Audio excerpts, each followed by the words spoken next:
రాష్ట్రంలో కనిపించిన ప్రతి కొండని అక్రమంగా అయితే దాన్ని తవ్వుకొని దోచేయటం, లేదంటే దానిపైన ఉన్న గవర్నమెంట్ రిసార్ట్స్ని పగలకొట్టి నీ ఇష్టం వచ్చినట్టు నీ సొంత విలాసాల కోసం ప్యాలెస్లు కట్టుకోవటం.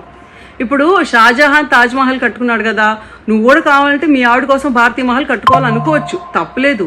కానీ భారతీ మహల్ ఎప్పుడు కట్టుకోవాలి, ఎలా కట్టుకోవాలి? నీ డబ్బులతో నీ స్థలంలో నువ్వు కట్టుకొని నీ ఆవిడకి గిఫ్ట్ ఇచ్చుకోవాలి.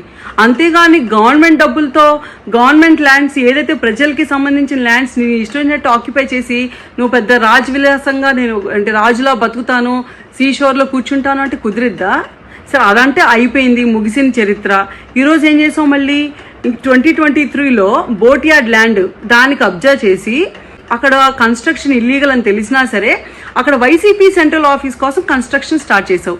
నీకు ఆల్రెడీ రిజల్ట్స్కి ముందే తాడేపల్లి మున్సిపాలిటీ వాళ్ళు నీకు పంపించారు షోకాజ్ నోటీసులు. అయినా సరే పట్టించుకోకుండా, ఖాతరు చేయకుండా మళ్ళీ నేనే వస్తాను, ఎవడేం పీక్తాడు, ఈ రాష్ట్రంలో స్థలం అంటూ ఉంటే, ఇది గవర్నమెంట్ ల్యాండ్ అంటూ ఉంటే అయితే నేను తాకట్టు పెట్టి డబ్బులు తెచ్చుకుంటాను, లేదంటే నేను కబ్జా చేసి ప్యాలెస్లో లేదా ఆఫీస్లో కట్టుకుంటాను, ఏదైనా కానీ నీ పర్సనల్ యూస్కి వాడుకుంటాను అంటే ఎలా కుదిరిద్ది? అన్ని నోటీసులు ఇచ్చాక కూడా నువ్వు వాళ్ళకి రిప్లై ఇవ్వకపోతే 100% ఒక ఇల్లీగల్ కన్స్ట్రక్షన్ని డిమాలిష్ చేసే రైట్ ఆ మున్సిపాలిటీకి ఉంటుంది. సో ఆ మున్సిపాలిటీ వాళ్ళు వచ్చి డిమాలిష్ చేస్తే నీకు సిగ్గు సరం లేకపోతే సారీ చెప్పి పక్కకు తప్పుకో.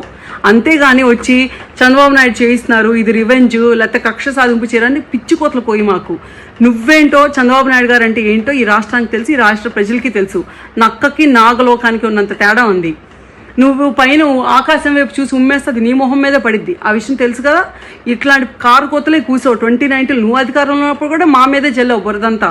సో ఇప్పుడు మేము అధికారంలోకి వచ్చాక కూడా మళ్ళీ అదే రొటీన్ స్టార్ట్ చేసావు. మొన్న 11 సీట్లతో బయటపడ్డావు.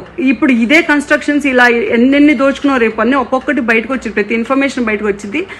ఆ రోజు జనాలు నీకు ఓటేసిన 39% ఉన్నా కదా, వాళ్ళు కూడా నెత్తి నోరు కొట్టుకుంటారు.